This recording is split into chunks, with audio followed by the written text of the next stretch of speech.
जय श्री गणेश। शिव की क्रोध अग्नि का वंग रूप धारण और ब्रह्मा द्वारा उसे समुद्र को अर्पित करना। नारद जी बोले, हे विदेव, भगवान हर के तृतीय नेत्र से निकली हुई वह अग्नि ज्वाला कहाँ गई और आप चंद्रशेखर के उस चरित्र को कहिए। ब्रह्मा जी बोले, हे नारद, जब भगवान रुद्र के तीसरे नेत्र से प्रकट हुई अग्नि ने कामदेव को शीघ्र ही जलाकर राख कर दिया, उसके अंतर वह बिना किसी प्रयोजन के ही सब और फैलने लगी और चराचर प्राणियों सहित तीनों लोकों में महान हाहाकार मच गया। और हे तात, तब संपूर्ण देवता और ऋषि शीघ्र ही मेरी शरण में आए और उन सब ने व्याकुल होकर मस्तक झुकाकर दोनों हाथ जोड़कर मुझे प्रणाम कर विधिवत मेरी स्तुति करके अपना दुख निवेदित किया। और उसको सुनकर शिव का स्मरण कर उसके हेतु का भली भांति विचार कर तीनों लोगों की रक्षा करने के लिए मैं विनीत भाव से वहां पहुंचा। और वह अग्नि ज्वाला माला से अत्यंत उद्दीपित हो जगत को जला देने के लिए उद्यत थी, परंतु भगवान शिव की कृपा से प्राप्त हुए उत्तम तेज के द्वारा मैं उसे तत्काल स्तंभित कर दिया। हे मुने, मैंने त्रिलोकी को दग्ध करने की इच्छा रखने वाली उस क्रोधमय अग्नि को सौम्य ज्वाला मुख वाले घोड़े के रूप में परिवर्तित कर दिया है और भगवान शिव की इच्छा से उस वाड़ शरीर वाली अग्नि को लेकर जगतपति में लोक हित के लिए समुद्र के पास गया। और हे मुने, मुझे आया हुआ देखकर समुद्र एक दिव्य पुरुष का रूप धारण करके हाथ जोड़कर मेरे पास आया और मुझ संपूर्ण लोकों के पितामह की भली भांति स्तुति करके वह सिंधु मुझ से प्रसन्नता पूर्वक कहने लगा। सागर बोला, हे ब्राह्मण, हे सर्वेश्वर, आप कहाँ किस लिए आए हैं और मुझे अपना सेवक समझकर आप प्रीति पूर्वक उसे कहिए।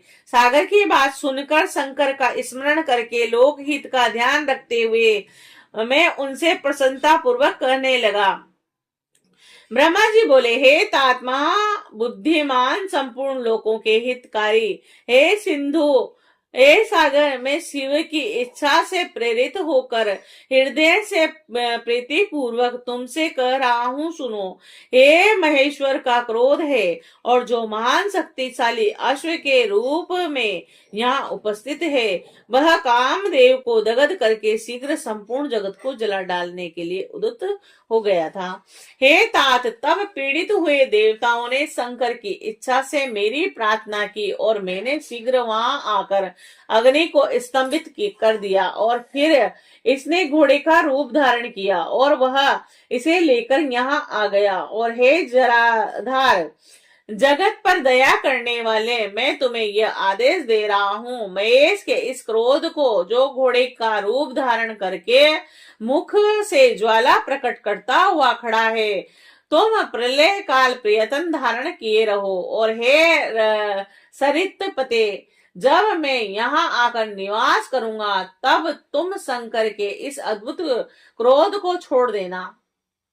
तुम्हारा जल ही इसका प्रतिदिन का भोजन होगा और तुम यत्न पूर्वक इसे धारण किए रहना और इससे यह अन्यत्र न जा सके। ब्रह्मा जी बोले, हे नारद, इस प्रकार मेरे कहने पर समुद्र देव ने रुद्र के क्रोध अग्नि रूप वड़वान नल्य को धारण करना स्वीकार किया और जो दूसरों के लिए असंभव था, उसके अंतर वाणंग शरीर वाली वह अग्नि समुद्र में प्रविष्ट हुई और ज्वालामालाओं से प्रदीप्त हो उस सागर की जल राशि का दहन करने लगी। हे मुने, तदंतर संतुष्ट चित्त होकर मैं अपने धाम को चला आया और दिव्य रूपधारी वह समुद्र मुझे प्रणाम कर कर अंतर्ध्यान हो गए। हे महामुने, रुद्र की उस क्रोध अग्नि के भय से छूटकर संपूर्ण जगत स्वता का अनुभव करने लगा और देवता तथा मुनिगण सुखी हो गए। श्री शिवाय नमस्तुभ्यम्।